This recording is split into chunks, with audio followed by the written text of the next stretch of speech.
チンチラ自我すごー。通所に映り込むディズニーのお土産カチューシャ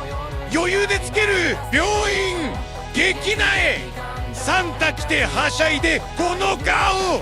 お前誰アニマルリモートとかもしちゃう笑ってんなあもしかして電車通勤してる自転車通勤だったなんか怖いって野生では絶対生きていけない半ゲソ天